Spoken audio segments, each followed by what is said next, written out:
시청자 여러분 안녕하십니까? VOA 뉴스투데이 시작합니다. 북한으로부터 식량 지원 요청을 받았던 인도의 민간 경제단체가 북한 대사관 측 관계자들과 함께 찍은 사진과 내용 설명을 트위터에서 삭제 조치했습니다. 북한의 식량 지원 요청 사안이 공개되면서 이에 따른 부담 때문이라는 추정이 나오고 있는데 이런 상황에서 북한 남포항에는 식량으로 추정되는 대량의 포대 더미가 포착됐습니다. 첫 소식 함지하 기자가 보도합니다. 인도 국제사업회의소 ICIB의 트위터입니다. 전날까지 있었던 북한 대사관 관계자들과 만난 사진과 그 내용들을 더 이상 확인할 수 없다는 안내문이 뜹니다. 앞서 ICIB는 자체 트위터와 웹사이트에 뉴델리 주재 북한 대사관 관계자와 대북 인도주의적 곡물 지원 문제를 논의했다며 북한 대사관 관계자로 보이는 2명과 촬영한 사진을 공개했었습니다. 이 같은 게시물 삭제는 예상된 수순이란 지적이 나옵니다. 북한 관리가 민간단체에 식량 지원을 요청하고 북한 내 식량 사정 악화를 스스로 밝힌 사실이 전 세계 누구나 볼 수 있는 온라인에 공개되는 일이 흔치 않기 때문입니다. 따라서 VOA 보도 이후 잇따르는 언론 보도 등을 통해 국제사회의 관심이 집중되자 북한 측이 항의를 했거나 ICIB가 부담을 느껴 게시물을 삭제했을 가능성이 제기됩니다. 인도의 식량 지원을 요청한 사실이 공개돼 북한의 식량난이 확인되고 있는 가운데 북한 남포의 석탄 항구에서는 석탄 대신 식량 포대로 보이는 하얀색 물체가 가득한 장면이 포착됐습니다. 일반적으로 석탄 더미와 석탄 가루로 인해 늘 검은색을 띠던 이곳이 지난달 11일 이후 마치 눈이 쌓인 듯 곳곳에 하얗게 포대 물체가 포착된 것입니다. 특히 지난 20일에는 하얀색 물체를 실은 170m짜리 대형 선박이 포착됐는데 다음 날인 21일 이 선박은 사라지고 부두에는 전날보다 더 넓은 면적의 하얀색 지대가 만들어졌습니다. 선박업계 전문가들은 북한이 포대 단위로 운송할 수 있는 물품은 쌀과 밀가루 등 곡물과 비료라고 밝힌 바 있습니다. 하지만 북한의 비료 수입이 통상 1월에서 5월인 점을 감안하면 이번에 포착된 하얀색 포대는 식량일 가능성이 더 큽니다. 국제사회는 극심한 봄 가뭄과 최근 홍수로 인해 북한의 식량 상황이 심각할 것이라고 지적하고 있습니다.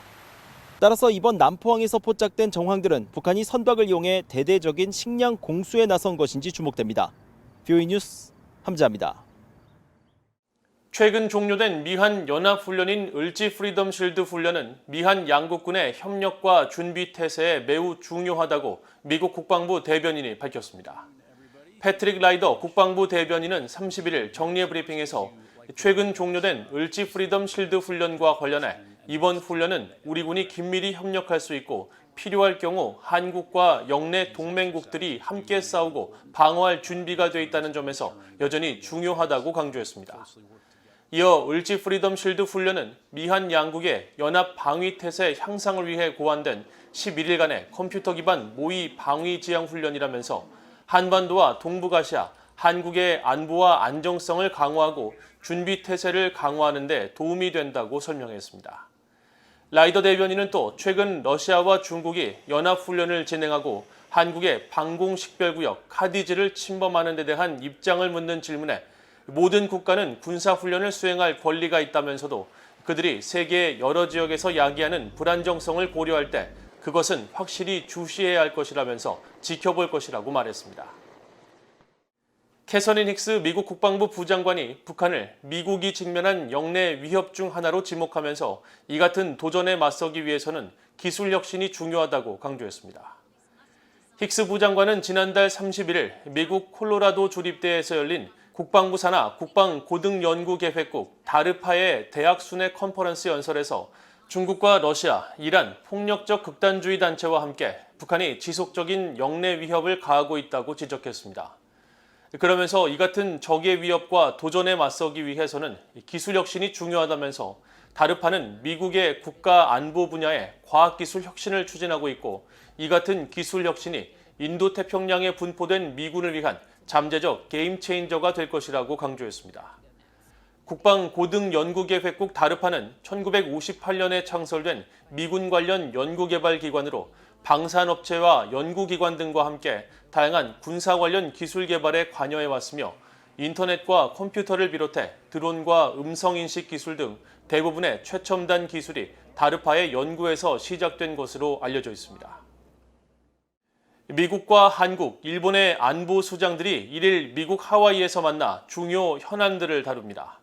이번 회동에서는 7차 핵실험 등 북한의 추가 도발 가능성에 대한 3국 공조 방안이 집중 논의되고 타이완 문제와 기술 경제 안보 분야에서 중국을 견제하는 방안도 주요 의제로 다뤄질 것으로 보입니다.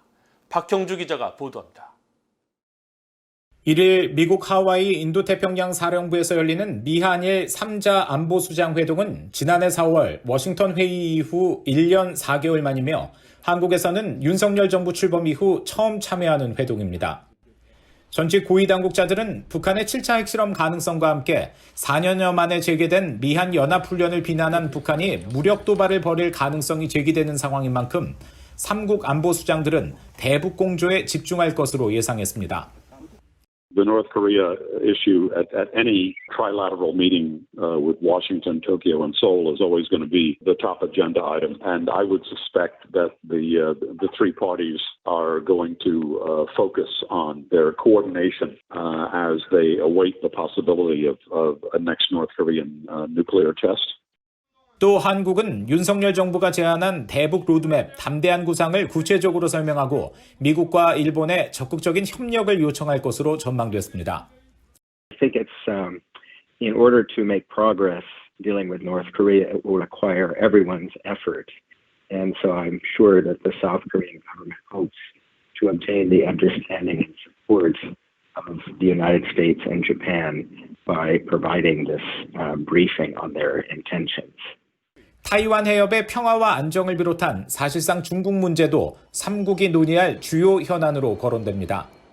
특히 최근 낸시 펠로시 미국 하원의장의 타이완 방문 이후 중국이 타이완 포위 군사훈련에 나서며 영내 긴장을 고조시킨 만큼 안보 수장들이 향후 대응 전략을 모색할 것이라는 관측입니다. All three countries agree. The PRC reaction to Speaker Pelosi's visit was excessive and inappropriate. So it's quite natural for this to be an area of focus for the three national security advisors. Also natural for them to discuss sort of what's next, what other steps might China take, how we can cooperate as allies to address those.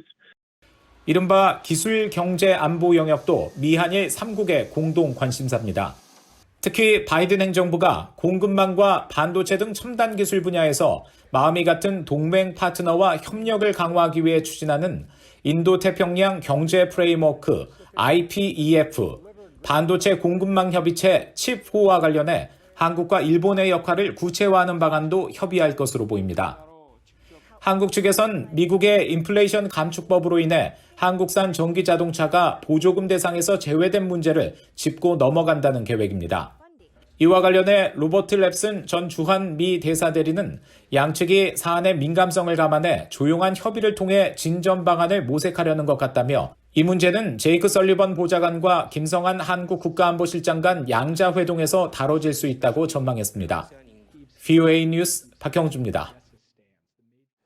중국이 타이완을 침공할 경우 주한미군 등 영내 배치된 미국 지상군의 역할이 불확실하다는 미국 의회조사국의 보고서가 나왔습니다. 미국 의회조사국은 지난달 30일 갱신한 인도태평양 지역 미군의 지상군 보고서에서 일본, 한국과 달리 타이완에는 미국의 의미 있는 군사 주둔이나 상호 안보 협정이 없다면서 미군의 역할에 대한 불확실성은 상당히 크다고 지적했습니다. 이어 일각에서는 타이완을 둘러싼 군사 충돌이 발생할 경우 미국의 지상군, 특히 육군은 불편한 현실에 직면할 것이라는 전망이 있다며 미국의 의사결정권자들은 타이완을 둘러싼 군사 충돌에서 미국 육군이 중국의 공격으로부터 타이완을 방어하거나 타이완 탈환을 돕는 역할을 할 것을 요청할 수 있다고 밝혔습니다. 의회조사국은 또 인도태평양 지역을 주로 해군과 공군 중심의 지역으로 보는 시각이 많지만 지상군인 육군과 해병대는 이 지역에 오랫동안 주둔하며 북한과 중국이 주로 제기하는 영내 위협에 대응하기 위해 작전 개념과 병력 구조, 무기 체계를 수정하고 있다고 밝혔습니다. 유엔 인권기구 최고대표가 한반도 평화와 안전을 위해서는 인권을 중심에 둔 정책을 펼쳐야 한다고 밝혔습니다. 미첼 바첼레트 유엔 인권 최고대표는 31일 서울에서 열린 2022 한반도 국제평화 포럼에 보낸 영상 기조연설을 통해 한반도의 평화와 안전이 불확실한 상황이라며 이같이 말했습니다.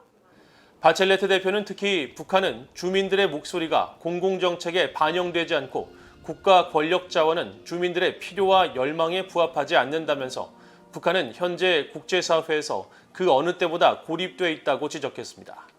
그러면서 이런 고립은 인권에 더 광범위한 타격을 미칠 수 있고 소통이 없다면 국가 간 신뢰도 쌓을 수 없어 오판의 위험과 군사적 갈등 가능성도 높인다고 지적하고 북한을 포함한 국가 간 협력을 강화해야 한다고 강조했습니다.